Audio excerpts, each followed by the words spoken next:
Poetry Center, bringing poetry to Paterson since 1980 at Passaic County Community College.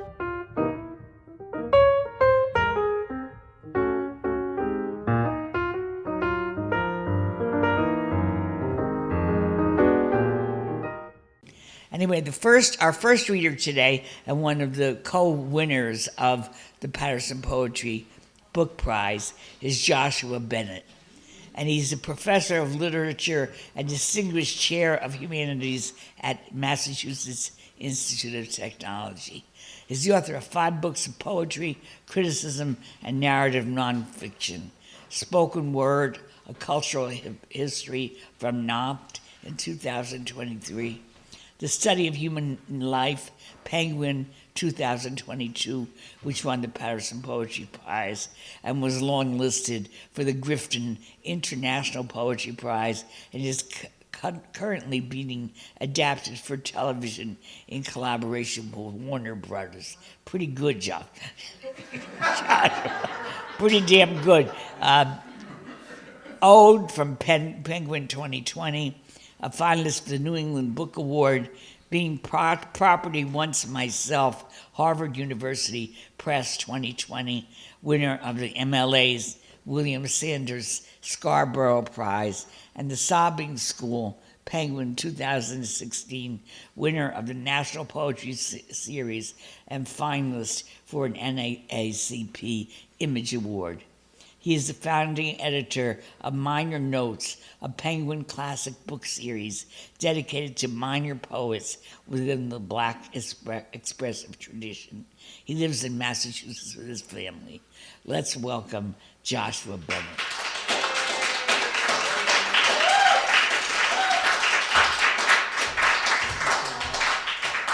That beautiful introduction. How are y'all doing? I've never given a reading sitting down. This will be Well, you're doing it in honor of me because I can't stand No, up this is anymore. so fly. No, So everybody has to sit down because Maria now is incapable of standing. no, this is, I'm admiring the innovation and the form. Thank you so much for that beautiful introduction and for saying good job on the TV show. I'm hoping it comes together beautifully. Are y'all all okay? Yeah. It was Odyssean labor getting here. My flight got pushed back 4 times because I think they were working on the runways after the earthquake yesterday. So thank you all for braving the elements to come here. I'm going to start where I usually end, with a poem called Benediction, in part because we're so close to my family and the place I grew up, which is Yonkers, New York. Before that, I lived in the Bronx for 5 years, and I went to a school called the Modern School, which is founded by a woman named Mildred Johnson, whose father and uncle wrote a song called Lift Every Voice and Sing, which for those, okay, this is great. I don't get this reaction at MIT when I say things like Lift Every Voice and Sing. So you all know it's the Black national anthem.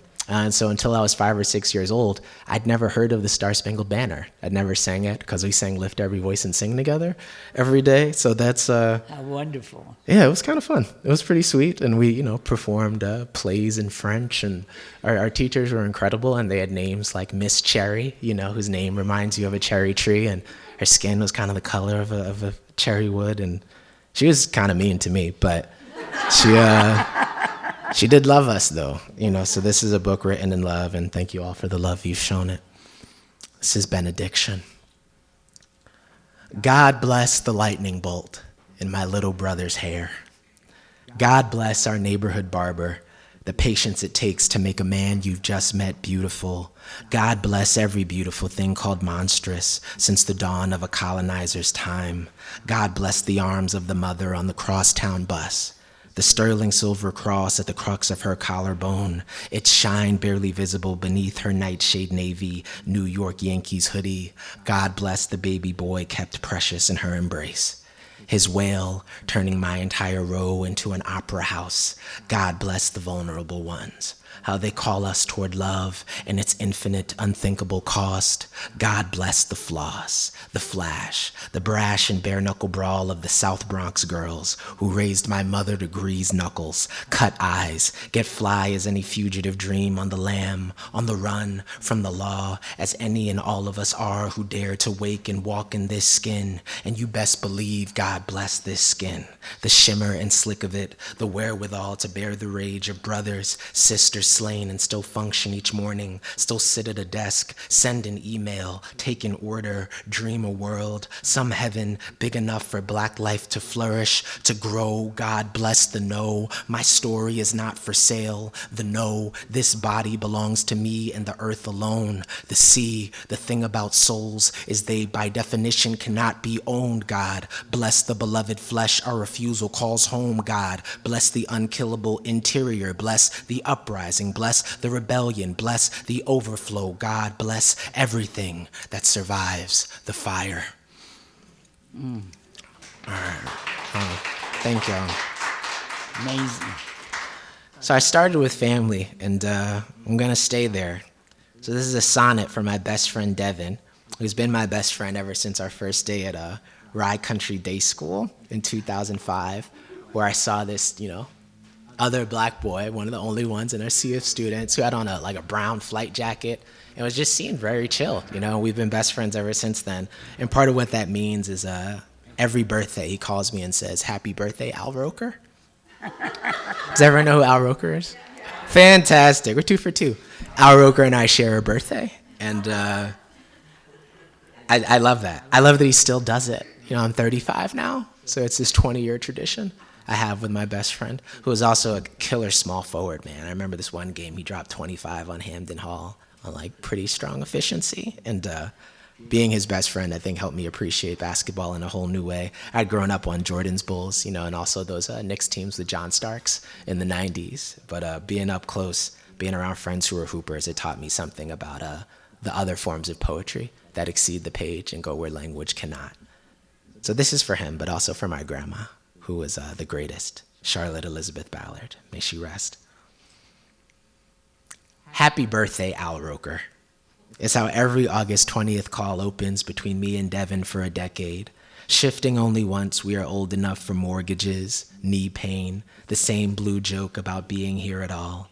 Black men past 25 with a harrowing percentage of brothers we chased in childhood now in chains, graves instead of here with us on the phone, or else in some gentrified bar growing old over bourbon. I can no longer recall how the ritual was built. Something to do with my relationship to meteorology, perhaps, as it holds many things I adore within its frame and feels much more like the prophecy of old than anything you see on TV these days, unless you watch the sort of shows that Grandma did before she went the way of everything too beautiful for permanence. Al Roker is a weatherman. He conveys in human speech what we cannot pull from the sky's great gray drama. The tropical storm is over his shoulder now, spinning, harmless only at this level of abstraction. I change into the raincoat that matches my favorite hat. In poems, I grow immortal. Time gathers in my hair, like a silver city, seen at a distance. All right, a couple more. So beautiful. Yeah, I grew up eating salmon out of a can. That's important for this next poem. I didn't actually see a whole salmon until I was in graduate school. I had to get to Princeton first, which is there's a poem in there, maybe all by itself. But I think a lot about growing up in the Bronx and Yonkers and the way I thought about the limits of language. My grandmother, she owned and operated 3 salons in Harlem. She was a sharecropper as a teenage girl. That's how she met my grandfather, in a strawberry field right outside of Wilmington, North Carolina. And whenever they would tell the story of meeting and falling in love, they would always talk about the redness of that field and not the sharecropping, which I think really shaped my ethos as a poet. You can't really describe the terror without the beauty, the same way you can't describe the beauty without the terror, as folks like Fred Moten remind us. But this is really a poem about vocabulary and my big sister, who honed her voice by singing Whitney Houston every day in the back of our house. You would just hear her kind of belting at the top of her voice. So she taught me something about practice and how to practice this thing. Trash Part 3. Saturdays, it was my job to pick the bones from cans of fish, which became the unwieldy piles of pink flesh that, once fried, became the cakes we ate for dinner that night. Breakfast the next day, dinner again to close the loop. Decades passed before I saw the beast in real time, realized, like James Baldwin, who once saw his mother lift a yard of velvet, say, "That is a good idea," and for months thought that ideas were shocks of black fabric. That salmon lived outside the bounds of Food Town shelves we searched for deals in the early 90s. Supermarket circulars held tight in our two small hands, armaments against American cost. Older now, a literary type with insurance to boot, I tell you this story at our kitchen table, unsure of what I'm trying to convey exactly. Something about the flexible nature of human knowledge, perhaps. A speed course in semiotics over poached eggs. Or maybe some version of the same tale I am always telling, that the wall between the world and me grew weaker once I left what I loved. Children of the poor, their small words and smaller sense of scale. Back then, life on earth was Yonkers, New York, and my grandmother's salon. Every leather-bound book was a word of God. And there I was, an affront to history, creative even in my ignorance, sketching planets in the air, as my big sister sang soul outside our bedroom window, her voice like something ancient and winged, pulling summer into being. Mm. Oh, thank y'all so much. The applause is bringing me back to my spoken word days. You're about to make me go to a slam after this. This is phenomenal. Okay, so maybe like two more. How are we doing on time? Are we okay? I didn't look, honey. Okay. My conversation with Amr earlier has me thinking, well, what is Western time really? We'll just go with vibes. So I'll try to vibe toward maybe 2 or 3 more, and then yeah, perfect. The women in my grandmother's salon would also pay me $1 if I could spell a word longer than 3 syllables. So I was a 6-year-old boy talking about malfeasance, and how certain sounds were ubiquitous. And how, being loquacious was both my great dream and perhaps my great flaw. And I just think about that a lot, and Tom and I were talking about the humanities, and all this talk at our jobs about how the humanities are under duress. I'm like, man, I've loved the humanities since I was in kindergarten. For me, that was a certain kind of humanistic practice. Not just that you could enter the economy, perhaps, through perfecting language, but also this idea that it's the point of what we do. Not just politics, but art, as Baraka reminds us, right? It's to protect truth and beauty. And people have always cared about that. Poor people really care about that across the world. Black Americans really care about the humanities. We really care about history, Black History Month was created by teachers.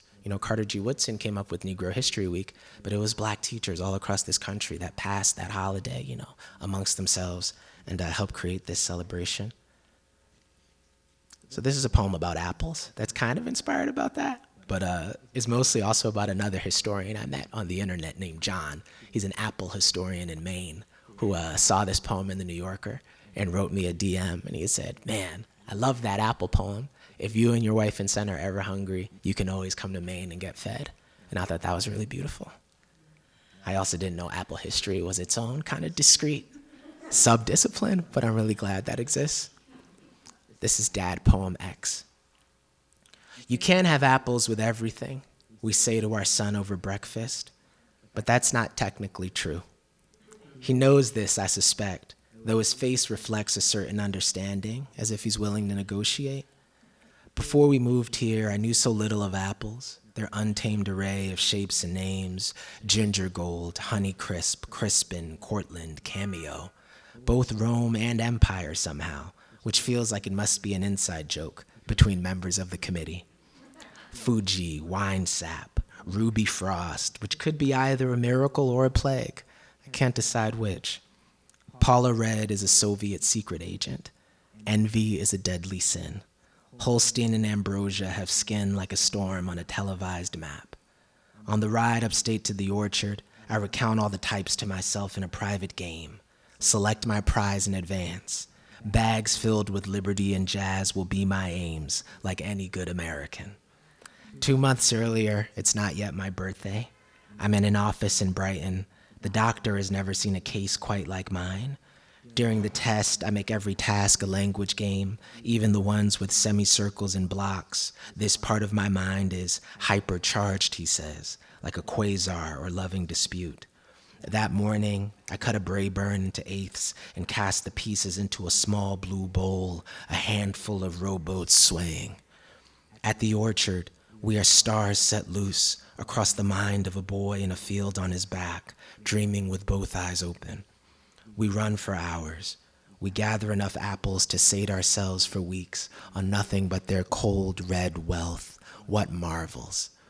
This most metaphorical of fruits, Newtonian, Edenic, pure delight, mighty and bright, and the orchard, like a coliseum of planets you could hold in your hand. All right, two more. Thank y'all so much. Two more poems. I haven't brought Gwendolyn Brooks in here yet, which is a shame, so I will now. And I talked a bit about my grandmother. She passed away in 2020, which among other things means that I had to attend her funeral on Zoom. And I don't know, it's really stuck with me. I feel like I felt her with me in readings lately and when I lecture and talk to my students about what we're doing when we do this thing called writing poetry. My grandmother never had to read off of a page. She had so many poems memorized, folk tales, and she had this talent show in the South Bronx Projects on Story Avenue, what a name, Story Avenue, that she would host every Christmas, and all the kids had to perform. You could perform a Bible verse, you could do Bobby Brown choreography, which I would do sometimes, or you could read a poem. And if you fell short, people would cover for you, They would chime in with the words, or they come do the dance with you. And I think that's one of the most beautiful things we do as human beings. We cover for each other. So this poem is in some ways a cover. It takes a line from Gwendolyn Brooks, and it's for my son, August. I also had to go to his ultrasounds via a screen, at least the first 3 of them. And then for the 4th one, they actually let me in the hospital. And then I got to see his birth 2 days later, which was one of the great miracles of my life. Shout out to Pam. My wife, Pam, without whom I could not travel, and read poems anywhere. She's one of the great lights of my life and a great poet, too. Dad poem number 3, ultrasound number 2, with a line from Gwendolyn Brooks. Months into the plague now, I'm disallowed entry even into the waiting room with Mom, escorted outside instead by men armed only with guns and bottles of hand sanitizer, their entire countenance, its own American metaphor. So the first time I see you in full force, I am pacing maniacally up and down the block outside, FaceTiming the radiologist and your mother too, her arm angled like a cellist to help me see. We are dazzled by the sight of each bone in your feet, the pulsing black archipelago of your heart, your fists in front of your face like mine when I was only just born, 10 times as big as you are now. Your great-grandmother calls me Tyson the moment she sees this pose. Prefigures a boy built for conflict, her barbarous and metal little man. She leaves the world only months after we learn you are entering into it, and her mind the year before that. In the dementia's final days, she envisions herself as a girl of 17, running through fields of strawberries, unfettered as a kingfisher. I watch her stance and imagine her laughter echoing back across the ages, you, her youngest descendant born into freedom, our littlest burden lifter, world beater, avant-garde percussionist, swinging darkness into song. All right. So wonderful. Thank y'all. All right, my last poem, which I'll read quickly, and then we can hear Tom read his work. This is Dad poem number 12, The New Temporality, and it's just about the stage I'm actually in now. I have a 5-month-old daughter at home, June, so we're not really sleeping much in the house. We're just having dance parties and mashing up carrots and pears and hanging out as a group. And I remember when my son August was first born, the biggest surprise was that I didn't care about writing at all anymore. I went 8 months, I didn't write a poem. I didn't give a public lecture. And for the first time since I was maybe 5 years old, I didn't think about sounding smart in public at all. I didn't care. I was too tired to care.